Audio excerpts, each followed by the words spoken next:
Assalamualaikum warahmatullahi wabarakatuh. Perkenalkan, nama saya Nur Amira Saukina. Di sini bersama saya akan membahas tentang kasus haki yang pernah terjadi di Indonesia, yaitu kasus pelanggaran hak cipta atau plagiarisme pada salah satu logo institut negeri di Indonesia, yang dimana logo tersebut diciplak oleh pihak perusahaan besar yang ada di Rusia. Namun sebelum itu, kita akan membahas sedikit tentang pengetahuan hak kekayaan intelektual atau yang biasa disebut haki. Berikut penjelasan singkat tentang haki. Apa yang dimaksud dengan haki? Haki atau kepanjangan dari hak kekayaan intelektual, yaitu hak yang timbul untuk melindungi hasil olah pikir atau kreativitas seseorang yang menghasilkan suatu produk atau proses produk yang mempunyai kegunaan bagi manusia. Misalnya seperti musik, film, karya puisi, karya lukis, karya tulis, ilmiah, dan benda-benda lainnya yang memiliki nilai guna yang bermanfaat maupun hanya sebagai pelengkap saja. Jenis-jenis haki. Jenis-jenis haki terdiri dari 8 jenis diantaranya, yaitu hak cipta, hak kekayaan, hak paten, hak merek, rahasia dagang, desain industri, desain tata letak sirkuit terpadu, dan perlindungan varietas tanaman. Selanjutnya yaitu undang-undang yang mengatur haki berdasarkan jenisnya, diantaranya yaitu UU Nomor 19 Tahun 2002 tentang hak cipta, yang dimana sekarang ini sudah diganti dengan UU Nomor 28 Tahun 2014 tentang hak cipta, UU Nomor 14 Tahun 2001 tentang paten, UU Nomor 15 Tahun 2001 tentang merek, UU Nomor 30 Tahun 2000 tentang rahasia dagang, UU Nomor 31 Tahun 2000 tentang desain industri, UU Nomor 32 Tahun 2000 tentang desain tata letak sirkuit terpadu, dan UU Nomor 29 Tahun 2000 tentang perlindungan varietas tanaman. Berikut yaitu peran haki diantaranya adalah 1. Sebagai alat persaingan dagang terutama bagi negara maju agar tetap dapat menjaga posisinya menguasai pasar internasional dengan produk barangnya. Kedua, alat pendorong kemajuan iptek dengan inovasi-inovasi baru yang dapat diindustrikan. Dan ketiga, dapat peningkatan kesejahteraan perekonomian masyarakat, khususnya para peneliti yang mempunyai temuan yang diindustrikan, yaitu dengan mendapatkan imbalan berupa royalti. Setelah memahami dari penjelasan HKI sebelumnya, maka selanjutnya aku akan membahas tentang kasus HKI yang pernah terjadi di Indonesia, yaitu kasus plagiarisme logo Institut Teknologi 10 November Surabaya oleh perusahaan Incomtesnab dari Rusia. Berikut penjelasannya. Peristiwa plagiarisme yang dilakukan oleh perusahaan asal negara Rusia bernama Incomtesnab terjadi pada tahun 2012 lalu. Peristiwa plagiarisme muncul dalam pemberitaan setelah ramai dibahas oleh para alumni ITS Surabaya. Setelah itu, pihak berwenang dari ITS Surabaya melakukan tindak lanjut terhadap hal tersebut. Bila diamati, kedua logo tersebut memiliki banyak kesamaan. Oleh sebab itu, dari kasus tersebut dapat dipaparkan hasil dari berbagai hal yang telah diplagiat oleh perusahaan asal Rusia dari sisi desain sebagai berikut. Dalam kasus ini, plagiarisme yang dilakukan oleh perusahaan Rusia yaitu Incomtesnab termasuk ke dalam klasifikasi plagiarisme tipe plagiat total.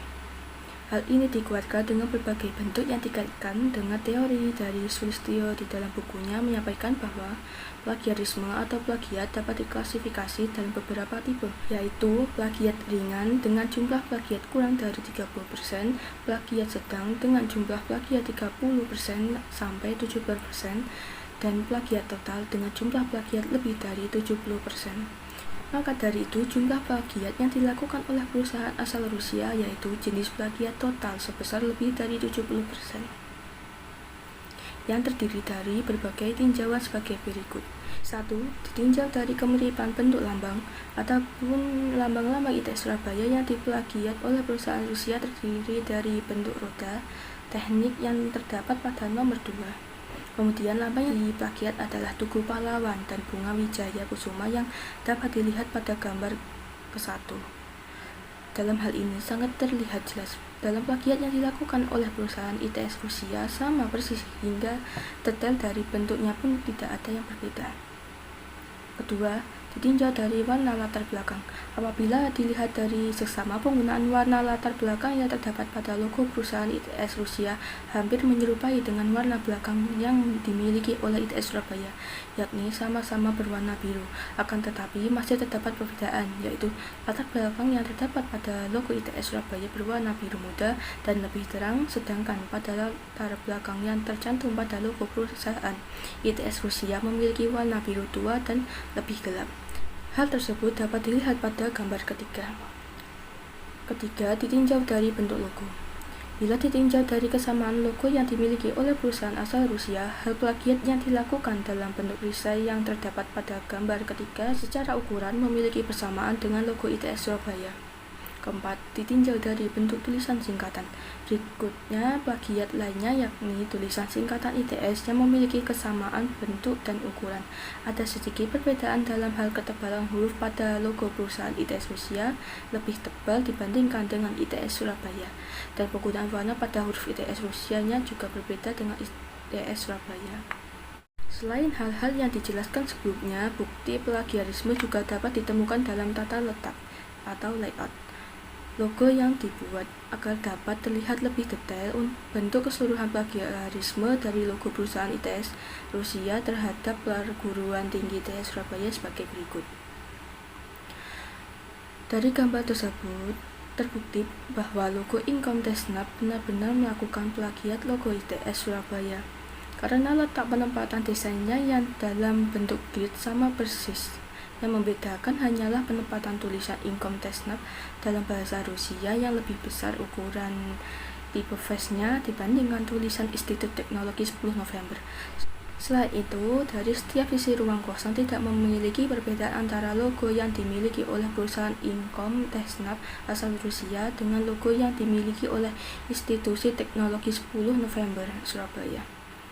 Dapat disimpulkan bahwa dari kasus plagiarisme yang dilakukan oleh pihak Inkomtesnab dari Rusia termasuk ke dalam situs pelanggaran hak cipta. Selanjutnya yaitu penyelesaian dan hasil akhir pengembangan kasus tersebut. Setelah diakses dari situs ITS bahwa apa yang dilakukan oleh Inkomtesnab benar adanya, dan Institut Teknologi 10 November membawa masalah ini ke jalur hukum. Jika Inkomtesnab tersebut tidak mengganti logo tersebut, maka pihak dari Perguruan Tinggi Institut Teknologi 10 November Surabaya mengirimkan surat kepada pihak perusahaan Inkomtesnab yang ada di Rusia sebagai langkah tegas dari pihak ITS Surabaya.